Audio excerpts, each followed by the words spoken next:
So today is day 6, I believe. Day 6, or is it day 7? I'm losing track of my quarantine, my 10-day quarantine. And it's funny because I intended to keep a daily log and a daily vlog of what I'm up to, what I'm doing, where my head's at. But to be honest with you, I just felt like I didn't have much to say. And I guess that's a given, because when you are at home all day, every day, doing pretty much the same thing all day, every day, it doesn't really make for an interesting update, albeit an update to self, as this is just to me. God, people might think I'm crazy. I say people, no one really knows I'm doing this. I am. I remember I told him, and I told a friend when we were having our Christmas dinner, actually, that I had started this personal vlog channel on YouTube under a pseudonym, and that they'd never find it. And I remember he told me, he said, like, oh, I'm just going to go crazy one night and I'm going to be scouring the internet for hours and I will find it. And part of me believed him at first, because he is kind of like that. You know, if he wants to find something, he'll find it even if that thing doesn't exist. That's just him. I mean, alas, he spent hours and hours and hours one night going through my emails, my Instagram, my Facebook, trying to find something, and claims that he found something, but really there was nothing I had to hide. Anyway, that was then. So yeah, I am sort of over halfway through my quarantine now. It's Tuesday, so I have officially been in the UK for a week. And what have I been up to every day? I've had a really good daily practice actually. Every morning I go for a run. I know, me, run. I'm running every day. I'm really proud of myself. It's not like miles, but there's this track, it's like a path, really, like a big circular path around a huge field at the end of the road, and I've just been doing that every morning, usually before the sun comes up, because I'm technically not allowed to leave the house, but I figured if I go before the sunrise, I doubt the COVID police are going to come knocking. And that they did, actually. The COVID police did come knocking about day 3 into my quarantine to check I was here. It was about 4 o'clock in the afternoon, and I was like, yes, I'm here, I'm in my prison. So yes, I've been out for a run every morning. I've been doing a daily meditation. I've been doing daily yoga, except for yesterday, because my internet completely conked out. And yes, I know I can do it without like a video. I could just do it on my own. And to be honest, I did do a lot of like mini sort of intervals throughout the day where I was just stretching and doing particular poses as my back was killing me. Don't know why, probably from sitting actually here on this chair at the window, because this is where I've sort of propped myself for work. It's probably not very good for my posture. Yeah, so yoga, daily yoga as well, journaling still every day, and a lot of reading. I've been powering through this book actually called In the Still of the Night by Charlotte Lamb, and I've nearly finished it. It's been really good. And actually, one thing I did want to say today is the reason I made myself start reading again after years of just not reading really is because my therapist said that reading anything, whether it's the back of a crisp packet or a leaflet or a book, whatever, takes you out of your lizard brain and puts you into your prefrontal cortex, your rational thinking brain, your logical brain, the calmer brain. And I've definitely seen it work, especially with the way my mind was going weeks and months back. I definitely feel more calm and collected than I did before. I seem to kind of not lose my sort of cool. But last night was testing for me. In general, I've been sleeping really well and wanting to go to bed really early and getting up really early. I've been going to sleep by 8 or 9, waking up between 5 and 6 every day. And I haven't needed to take any sleeping medication. I haven't been drinking, which is really good for me considering everything. I haven't had any alcohol for over a week. And to be honest with you, I had been relying on that to sleep for a long time. You know, just a nightcap or 2, sometimes 3. It's obviously a bad habit. So yeah, I've definitely been working on breaking that. But last night I was just really, really in my head, and it all was surfacing, everything that's happened. It's not that I've been ignoring it or distracting myself, I've just been focusing on myself. So I haven't wanted to distract myself so I'm not dealing with it or processing what's happened, because it is still very fresh. But I've been okay. Like, new environment, you know, daily practices, working on myself and all that kind of thing. But last night was hard. And I'll be honest, I just was like, I need something. I was like, I need something to either make me sleep. So I was like looking for some kind of strong sleep aid, like night nurse. Night nurse is great, just knocks you straight out. Couldn't find that. I have Valium, but then I know that that's a slippery slope to get hooked on Valium, so I actually haven't taken any Valium since I've been back. I've got it, and it's kind of comforting knowing that I've got it if I need it, but I haven't needed it.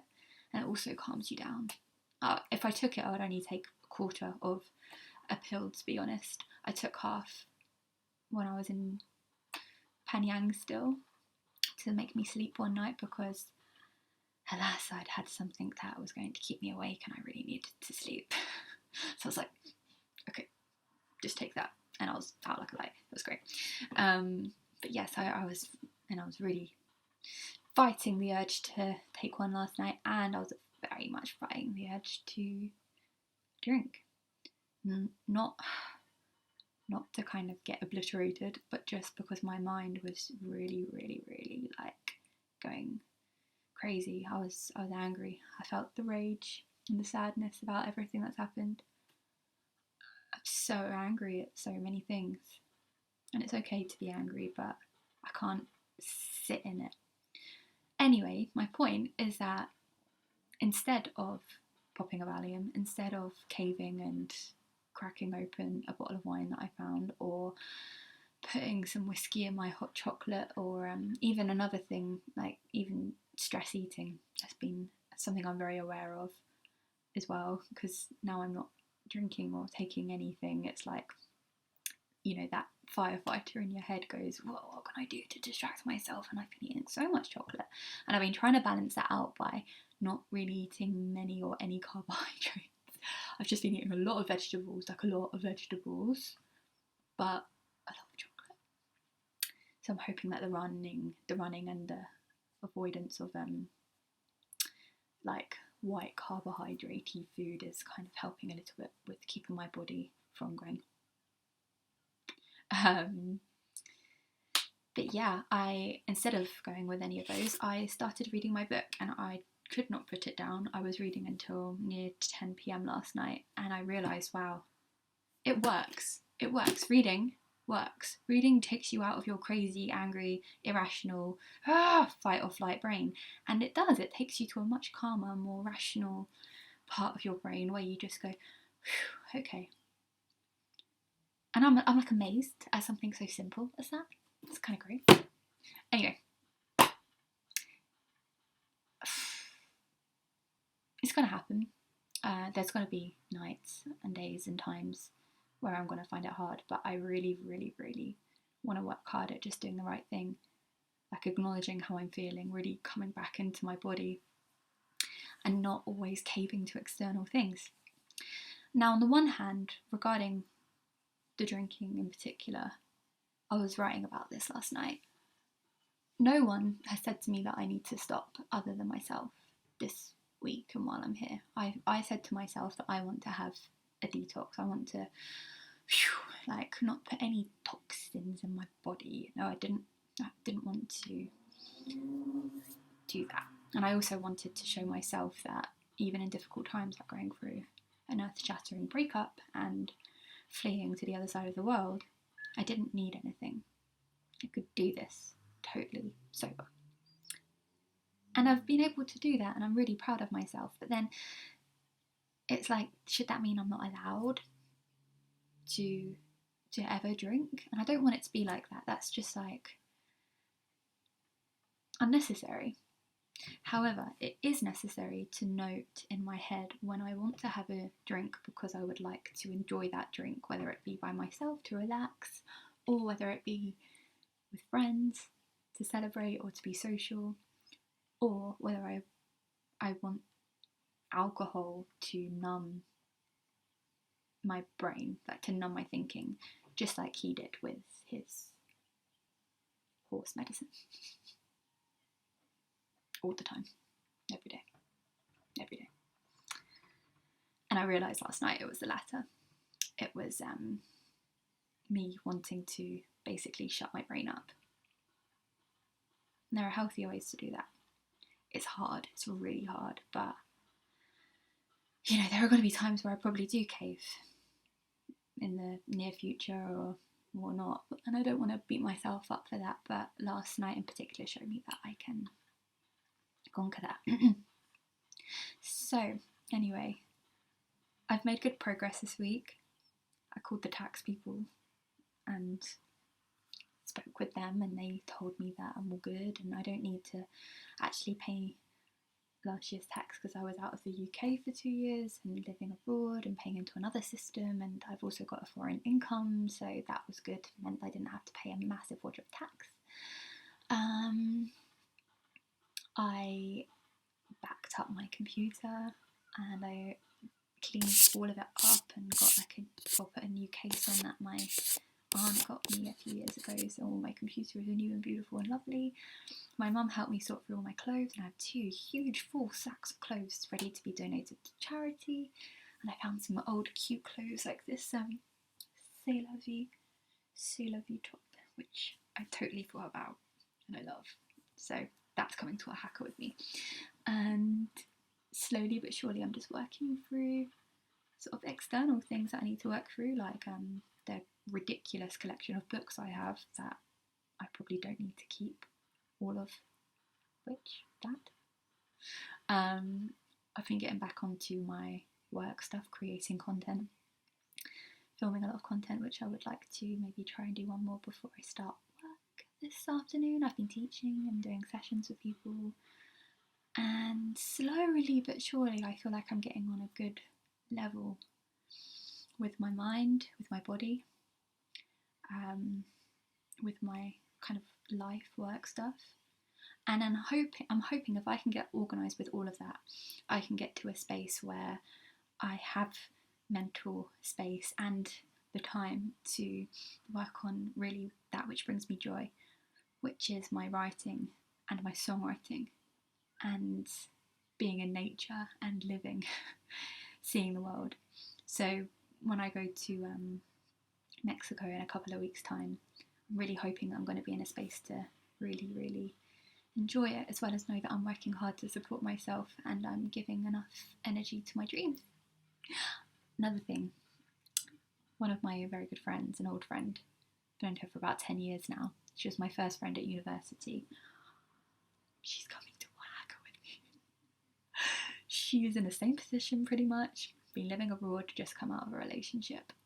We're quite similar. We're both into all our spiritual healing-y things, not too much like eye rolling, but you know, we're both into kind of like a daily meditation and yoga practice and, you know, getting our bodies moving. She's vegan as well, and she speaks Spanish and French pretty fluently. She's such a sweet, sweet soul, and it's her birthday soon. And long story short, she asked if she could join me, so she's booked a one-way ticket to Mexico as well, and we've just rented a place in Oaxaca for when we get there.